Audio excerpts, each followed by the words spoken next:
kalau kita udah sholat, udah puasa, udah zakat, udah merasa jadi hamba yang paling soleh sedunia gitu. Tapi PR-nya, apakah ketika kita sudah merasa menjadi hamba yang paling soleh itu, bagaimana hubungan kita dengan sesama? Menurutku ya, ini tuh gak sinkron. Misal kita rajin ibadah, tapi di lain sisi kita tidak bisa menghormati orang lain, kita tidak bisa membantu sesama dan lain sebagainya. Kita gak akan bisa soleh secara sosial kalau kita tidak menjadi soleh secara individu terlebih dahulu. Jadi memang harus dimulai dari individu dulu, Kak Susan. Bagaimana kita bisa memperbaiki diri, kita punya kesadaran diri.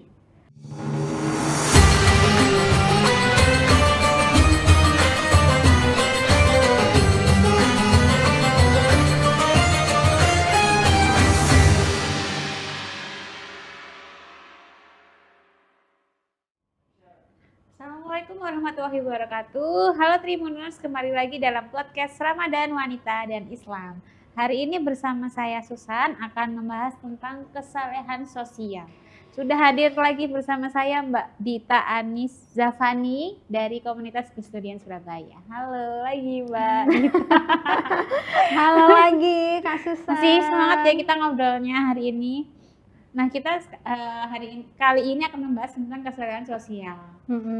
Tadi sudah kesalehan lingkungan tuh luas banget ya, tentang alam dan lain sebagainya. Sekarang kesalehan sosial, apa bedanya nih Mbak? Kesalehan sosial, lingkungan dan individu gimana? Oke, kalau kesolehan sosial, sebenarnya kalau maknanya tetap ya soleh, taat, menjalankan agama. Nah, tapi yang menarik nih, kalau ngomongin sosial, nggak akan ada habisnya. Karena ini berhubungan dengan banyak orang.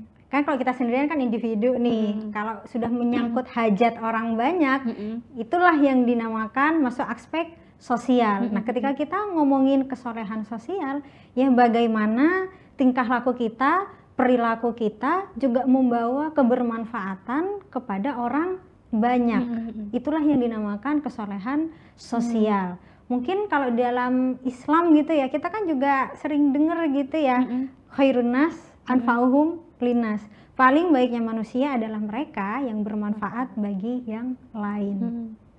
Kalau hubungannya sama ibadah kita kayak sholat, puasa itu gimana Mbak? Dengan kesolehan sosial ini, menerapkannya gitu.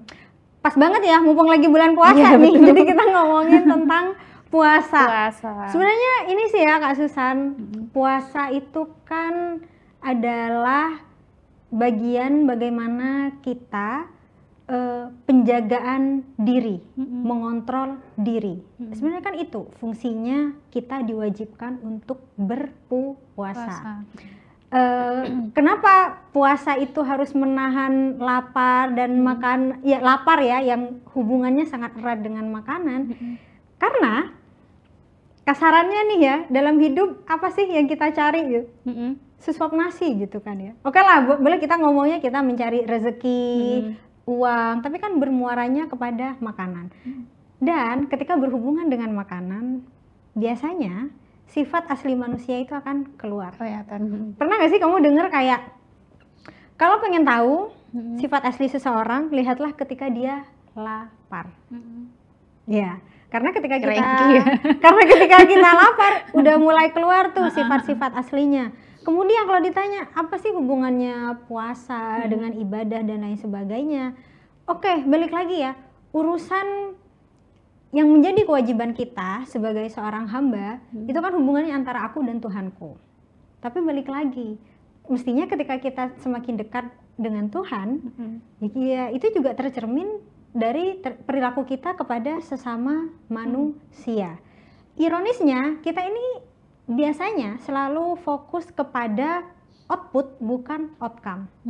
Kasarannya seolah-olah nih kalau kita udah sholat, udah puasa, udah zakat, udah merasa jadi hamba yang paling soleh sedunia gitu. Tapi PR-nya, apakah ketika kita sudah merasa menjadi hamba yang paling soleh itu, bagaimana hubungan kita dengan sesama? Menurutku ya, ini tuh gak sinkron. Misal kita rajin ibadah, tapi di lain sisi kita tidak bisa menghormati orang lain, kita tidak bisa membantu sesama dan lain sebagainya. Yaitu kita biasanya cuma fokus kepada output, yang penting aku sholat, yang penting aku puasa. Tapi kita tidak fokus kepada outcome. Setelah kita menjadi orang yang rajin sholat, setelah kita berpuasa, apa dampaknya kepada kita dan orang di sekeliling kita?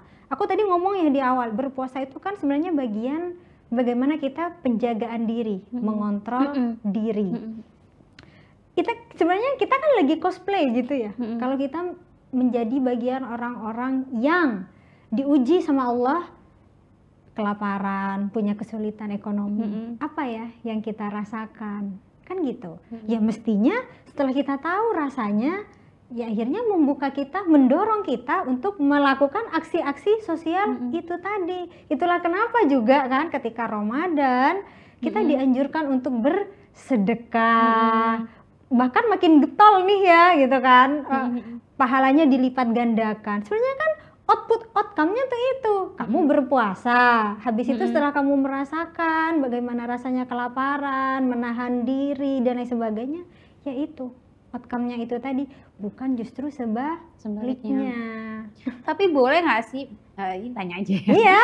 Boleh nggak sih kalau manfaatnya itu, karena gini, nggak semua orang itu kan punya kemampuan berinteraksi dengan orang tuh bisa gitu ya. Maksudnya ada orang kan yang sangat tertutup atau sangat nggak bisa berinteraksi sama orang. Introvert. Iya. Boleh nggak sih orang-orang mungkin banyak ya yang kayak boleh nggak sih kalau misalnya puasa aja, puasa ini tuh mencari perubahannya tuh di diri kita sendiri gitu. Sebelum kita menjadi manfaat. Mungkin nggak semua orang tuh kayak bisa ya menjadi manfaat untuk orang lain. Tapi boleh nggak sih kalau itu manfaatnya tuh untuk diri kita sendiri gitu? Apa itu termasuk nggak dalam kesalahan sosial? Apa enggak? Bahkan itu tuh bukan cuma boleh, tapi harus. Kita nggak akan bisa soleh secara sosial kalau kita tidak menjadi soleh secara individu terlebih dahulu. Jadi memang harus dimulai dari individu dulu, Kak Susan. Bagaimana kita bisa memperbaiki diri, kita punya kesadaran diri. Aku sebagai seorang muslim, aku sama Tuhanku diwajibkan misal untuk berpuasa, untuk sholat dan lain sebagainya. Kalau kamu melakukan itu dengan benar-benar gitu, kalau kita mungkin ya bahasanya mindfulness, pada akhirnya akan mengantarkan kita kepada kesolehan sosial. Itu goalsnya sebenarnya. Makanya dalam Islam itu sebenarnya kan agama yang memanusiakan manusia, rahmatan lil alamin. Ingat ya, lil alamin bukan lil muslimin. Bahkan dalam level tertentu kita tidak cuma bermanfaat kepada sesama muslim, tapi kepada seluruh alamin, kepada seluruh manusia. Ya boleh, harus dimulai dari diri sendiri. Berarti itu bagian dari proses gitu ya, proses untuk menuju ke kesalahan sosial gitu ya? Iya betul, apa-apa tuh harus ibda binafsik, harus dimulai dari diri sendiri. Sebenarnya ya Kak Susan, gimana caranya biar kita bisa berempati atau istilahnya tuh sensing, pre-sensing sama orang lain, kan tolak ukurnya kepada diri sendiri. Misal nih, aku kalau dibohongin, aku suka nggak ya? Kalau aku dibentak, dipukul, aku suka nggak ya, aku oke nggak ya, dan lain sebagainya. Ya termasuk kalau aku sedang kesusahan, kelaparan, nggak ada yang nolongin aku oke-oke aja nggak ya, atau sebaliknya. Nah kan itu sebenarnya paling mudah itu kayak menempatkan diri kita seolah-olah dalam posisi tersebut. Ketika kita punya kesadaran itu, oh enggak nih, kalau temanku bersikap seperti ini aku nggak suka. Mestinya kan kita tidak melakukan hal yang sama kepada orang lain gitu. Nah kalau aku lihat postingan sosialnya, media sosialnya Mbak Dita itu kan berinteraksi sama banyak agama ya. Aku lihat ikut ritual Buddha, aku lihat ya. Jadi stalking nih. Iya, stalking. Itu kan nggak semua anak muda tuh mau ya, itu kayaknya itu juga termasuk dalam kesalahan sosial kan. Jadi nggak harus berhubungan dengan agama nggak sih kalau kayak gitu, atau gimana? Oke, kesolehan sosial sebenarnya kita memang sering ini ya terkungkung dengan istilah-istilah gitu. Karena kita dari awal balik lagi ya udah pakai kata soleh yang berasal dari bahasa Arab. Jadi kan kayak seolah-olah untuk orang muslim aja. Apakah kesolehan sosial itu hanya bisa diaplikasikan oleh orang muslim? Ya enggak lah, untuk semua orang. Sebenarnya kan juga bisa kita ganti istilahnya. Misalnya kebaikan sosial. Ya kan, nggak harus kesolehan sosial. Ya nggak apa-apa sih semua. Tapi apakah ada hubungannya kesolehan sosial atau kebaikan sosial misal pun mau kita ganti istilahnya dengan agama? Menurutku ada. Bagaimanapun, apa yang membentuk kasusan hari ini, apa yang membentuk Dita hari ini juga ada nilai-nilai norma-norma agama. Tapi balik lagi ya, kalian lihat postinganku, sejauh ini aku sudah berinteraksi dengan teman-teman dari berbagai agama. Sampai saat ini aku tidak menemukan agama yang buruk. Ya nggak sih? Semua agama mengajarkan pada kebaikan. Nggak ada agama tertentu yang bilang bahwa mencuri itu boleh atau perbuatan yang baik. Nggak ada agama yang bilang kalau kamu menghina, mencaci orang lain itu boleh. Enggak. Nggak ada itu. Justru mestinya kalau kita mengaku sebagai orang yang beragama, beriman, ya itu tadi mendekatkan kita untuk berbuat baik kepada sesama. Kita aja, Tuhan aja ya, kita nih yang muslim. Apakah Allah hanya mencintai, memberi rahmat, memberikan kasih sayangnya kepada orang muslim aja? Kan enggak. Kan kepada sesama. Makanya Islam rahmatan lil alamin, enggak lil muslimin. Kan itu clear. Kalau mau dibalik, misal nih, apakah teman-teman kita yang Katolik, yang Protestan, yang Buddha, apakah juga tidak memikirkan atau tidak akan berbuat kebaikan kepada orang-orang yang di luar agamanya? Kan enggak. Sebenarnya itu kelihatan dari war takjil ya. Itu betul. sangat kelihatan ya kita tuh satu gitu loh meskipun beda-beda agama gitu. Gitu. Kalau itu kan war takjil ya. Kebetulan nih kemarin lusa aku bareng teman-teman Gus Durian gabung sama teman-teman umat Tao. Ini juga salah satu agama dan kepercayaan di Indonesia. Sebenarnya masuk kalau kasusan pernah dengar sebenarnya kan Tridharma itu ada 3 ya, ada Buddha, Konghucu, sama Tao itu. Cuma yang diakui masih sampai saat ini di Indonesia itu kan Buddha sama Konghucu. Kemarin Kak, aku bareng mereka justru bagi-bagi takjil. Mereka bukan orang Islam loh ya, tapi mereka mau untuk berbagi. Begitupun sebaliknya, apakah semua orang muslim cuma berbagi kepada sesama orang muslim? Enggak kan? Banyak juga orang-orang muslim, misal dia tetanggaan sama orang non muslim gitu. Ya kan enggak, tetap kita harus menghormati, tetap kan saling mengasihi dan lain sebagainya gitu. Itu udah clear. Kalau aku ya, karena aku adalah dari komunitas Gus Durian, Gus Dur itu kan sering bilang gitu, berbuat baiklah. Kalau kamu berbuat baik, orang tidak akan bertanya apa agamamu. Iya kan? Pernah nggak kasusan di jalan lagi bantu orang, ada orang kecelakaan nih, kasusan tolong. Masa kata-kata yang keluar pertama dari yang kasusan tolong, kamu agamanya apa? Kan enggak ya? Begitupun sebaliknya gitu. Nah, gimana cara menanamkan itu ke anak muda gitu soal kesalahan sosial ini? Kalau lewat komunitas Gus Durian, Mbak Dita gimana? Sebenarnya ya, yang menurutku paling gampang dan dampaknya lebih berpotensi kena itu adalah dengan mengajak mereka untuk merasakan di lingkungan itu. Atau baru-baru ini nih, aku sama teman-teman Gus Durian juga ngadain sekolah advokasi. Yang di situ tuh temanya tuh memang beragam ya Kak. Dan isu-isu yang memang jadi poin utama kita, termasuk minoritas agama. Kayak tadi kan agama Tao, ada banyak loh ya agama-agama di Indonesia itu kan sebenarnya selain yang diakui. Kita nih seringkali, aku pribadi ya sebagai mayoritas, awalnya kan sebelum masuk Gus Durian, aku gak aware dong kalau ada agama ini, pergulatan mereka dan lain sebagainya. Tapi ketika aku bergabung dengan komunitas Gus Durian, aku bersinggungan langsung dengan mereka, mendengarkan langsung apa yang mereka rasakan. Bahkan 1-2 kesempatan aku juga turut hadir gitu ya dalam kegiatan-kegiatan mereka, akhirnya kan aku bisa sensing gitu. Jadi aku pun berandai-andai, jika aku yang minoritas, jika agamaku tidak diakui, ya aku juga akan pasti mengalami hal yang sama.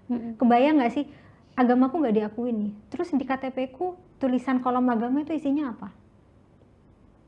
Ya kan nggak ada kan, akhirnya kan ya nggak, akhirnya bisa jadi aku disuruh untuk memilih agama yang ada, tapi kan itu kan sebenarnya bukan ini ya kan bukan agamaku misal gitu ya, dalam kasus tertentu. Dan itu nggak cuma sampai di situ, coba ada berapa banyak nih hal-hal administratif kita gitu. Aku sempat dengar gitu ya, saudara-saudara penghayat, mereka sedang sakit, udah sekarat, tapi di depan rumah sakit masih ngurusin administratif urusan kolom agama.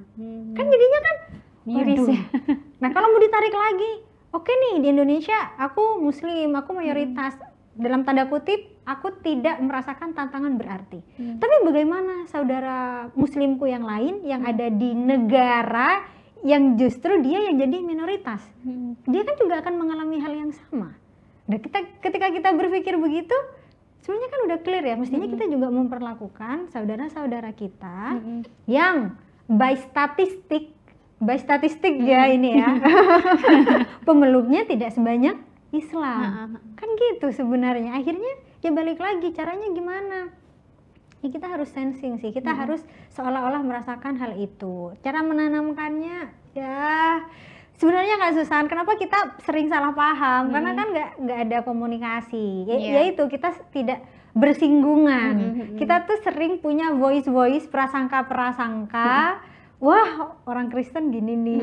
Wah, orang Buddha gini nih, dan lain sebagainya. Tapi kan ketika kita sudah berteman, berkomunikasi, tapi mungkin pun mereka juga akan berpikir begitu. Oh, orang Muslim nih begini dan lain sebagainya. Nah, makanya perlulah adanya perjumpaan-perjumpaan, dialog agama yang pertemuan itu tujuannya bukan untuk membandingkan atau mengunggulkan satu sama yang lain, tapi murni memang untuk saling mengenal satu sama lain, kayak gitu.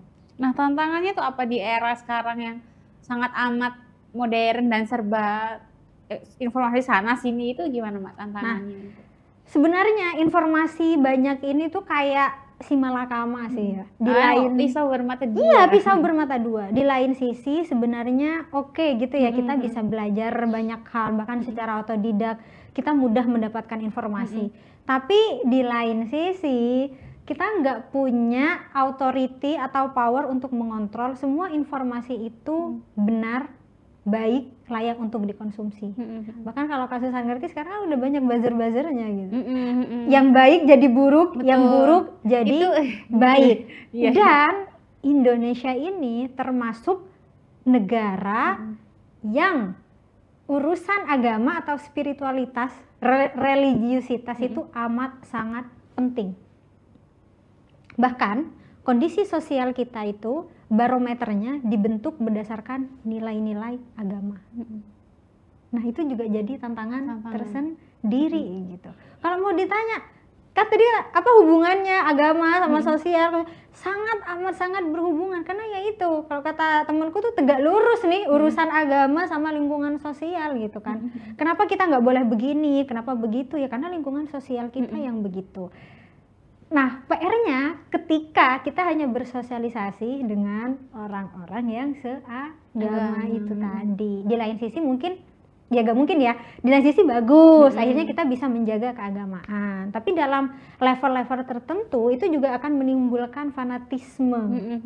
Ya kan, yang akhirnya kita menganggap bahwa yang lain itu pokoknya buruk, gak oke, dan lain sebagainya. Dalam ranah tertentu hal itu juga akan menimbulkan tindakan-tindakan yang ekstrim gitu. Misal kalau kasus tahu nih, dulu di Surabaya tahun 2018 ada pengeboman 3 gereja dan lain sebagainya. Itu kan itu hasil dari kayak gitu.